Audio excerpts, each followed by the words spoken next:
Hi, Alicia. How's it going? I'm all right, Bailey. How are you? I'm doing well. So, just wondering how you're feeling this week. Um, I'm hanging in there.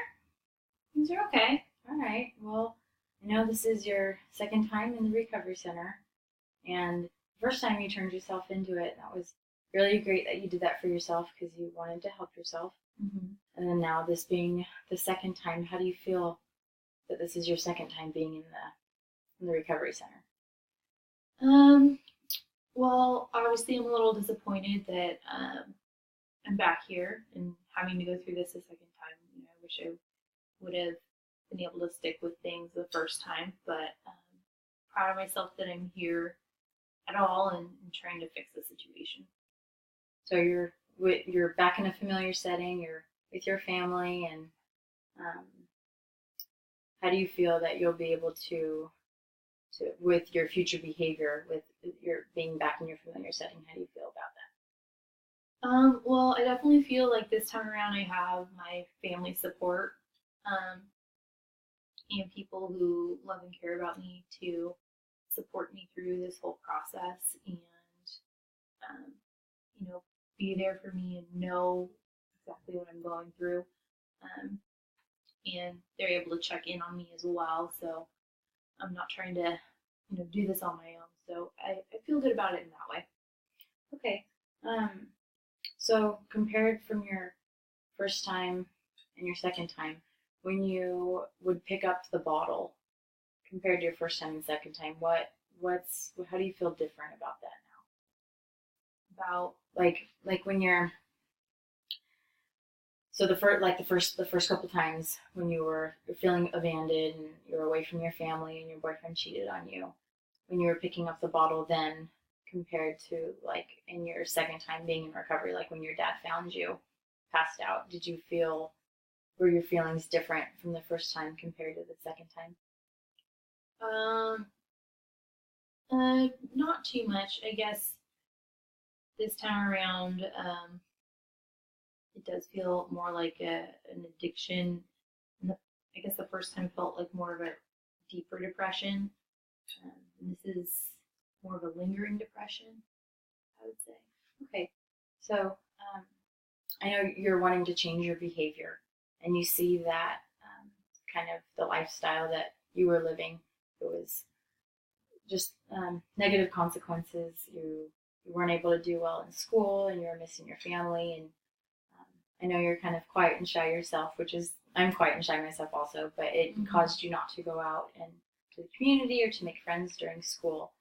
So that way that you're able to change your future behavior. I want to focus on some things that you can do for yourself, or so Mm-hmm. instead of drinking when you would feel alone, what are some things that you can do with some family, friends, or even by yourself that you can occupy that time with? Well, I have a couple friends who are really into knitting, so I was thinking of maybe learning how to do that. Um, and that would just be something to kind of keep me busy and keep my mind off things. Um, but just maybe finding other activities with people or maybe by myself, just so I'm preoccupied. Okay, so what are some things that you could do by yourself? Because your parents are gone at night, Mm-hmm. so instead of feeling tempted again to to drink, what could you fill your time with? Well, if I'm by myself, like I said, maybe trying knitting, but I'd like to make sure I have people around me that know what I'm going through. So um, maybe we can do things together um, instead of just me being at home by myself.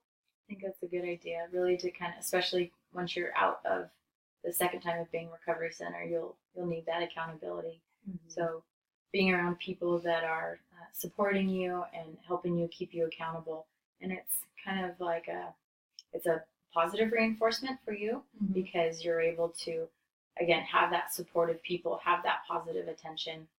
Right. You're able to kind of change the habit that you were doing with something else, such as knitting. I would suggest possibly signing up for a class or having maybe a schedule of just the beginning. It doesn't need to be for a long time of people to come over. Again, that way it helps you keep accountable and it doesn't you don't slip back into the behaviors again. Have you? Is that something that's comfortable for you? Yeah, I think so. I think that's a good idea. Also, I can get involved in a couple study groups with my classes, and maybe that'll help me bring my grades up too. And then maybe sign up for a couple electives through my master's program as well. Do you feel that you might want like a support group of people who understand you, or would you just want to be around people that you are familiar with? I think I want people I'm familiar with. That makes sense. That's totally okay. I would like to for us to continue to see each other. Mm-hmm. We'll continue to see each other through the program, right? But even afterwards, for us to check in with each other. And, okay. And your parents are being a part of this whole thing too. I know you're very close with them, mm-hmm. but I want you to also make your own independent decisions and not rely on them so much. Okay. So, how do you feel about your parents?